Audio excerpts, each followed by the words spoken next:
Shalom, selamat pagi yang menginang jemaat yang dikasihi Tuhan kita Yesus Kristus. Kita kembali bertemu di Renungan Pagi HKBP Denpasar. Untuk edisi hari ini, Rabu 13 Maret 2024. Sebelum kita mendengarkan firman Tuhan, marilah kita bernyanyi terlebih dahulu. Kita bernyanyi.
Anugerah dan damai sejahtera dari Allah Bapa dan dari anaknya Tuhan Yesus Kristus kiranya menyertai kamu sekalian.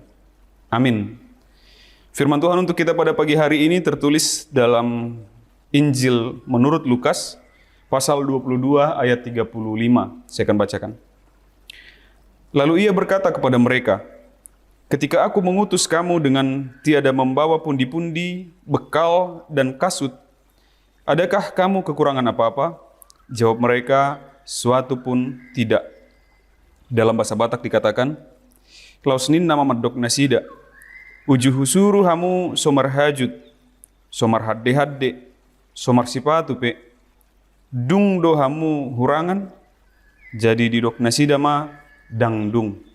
Demikian firman Tuhan. Amanginang perikop ini merupakan jawaban, salah satu jawaban dari salah satu pertanyaan kita tentang kepasrahan kita mengikut Yesus. Ketika kita merencanakan sesuatu, terkadang ada perdebatan antara dua pihak. Yang satu mengatakan, ya sudahlah, percaya sama Tuhan, percaya sama mujizat, percaya sama perlindungan Tuhan. Yang satu lagi menganggap bahwa persiapan perlu.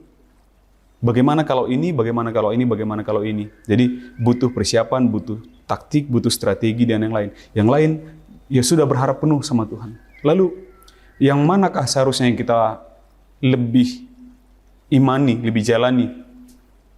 Karena tidak sedikit orang yang akhirnya merugi atau jatuh atau mengalami kerugian bukan dalam bentuk finansial saja, tapi dalam bentuk perlakuan atau hal-hal yang lain juga.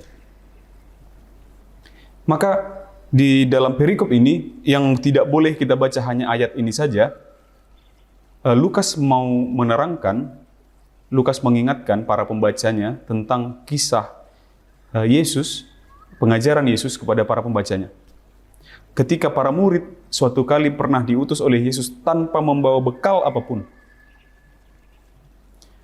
mereka hidup. Dan ini saya menjadi kesaksian juga bagi saya sebagai seorang pendeta yang pada waktu memulai pelayanan begitu tanpa tahu tempat di mana saya harus melayani, lokasinya, tanpa tahu apa-apa saja yang akan saya dapatkan di sana, di mana saya tinggal di sana, bersama dengan siapa, di mana lokasinya, tanpa tahu itu, tapi ternyata Tuhan lindungi sepanjang pelayanan di sana. Itu menjadi kesaksian saya juga. Tapi tidak berhenti di sini saja ayat ini. Di bawahnya, kemudian di ayat 36, Yesus berkata, maka sekarang ini, setelah nanti Yesus tertangkap, begitu kira-kira, setelah nanti Yesus mati, mereka harus membawa bekal.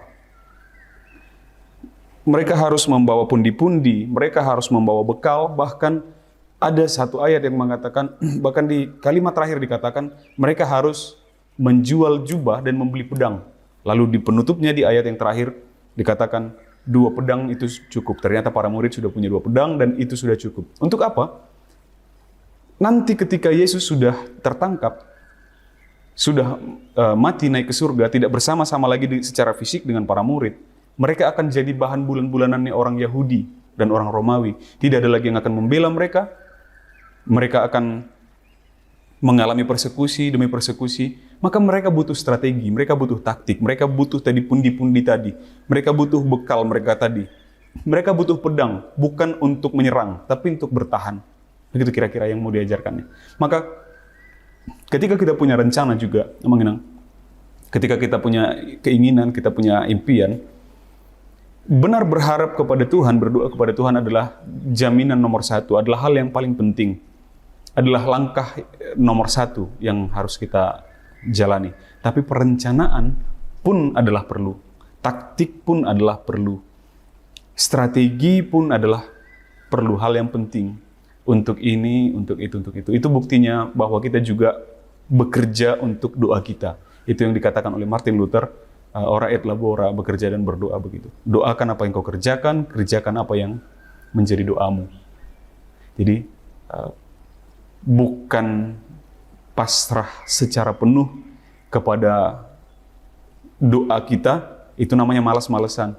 Itu namanya apatis. Itu namanya tidak peduli. Itu yang kita sebut dengan kegagalan paham begitu. Tuhan juga akan melihat ketika kita berdoa, kita usahakan doa kita itu juga akan Tuhan lihat. Amin, kita bersatu dalam doa.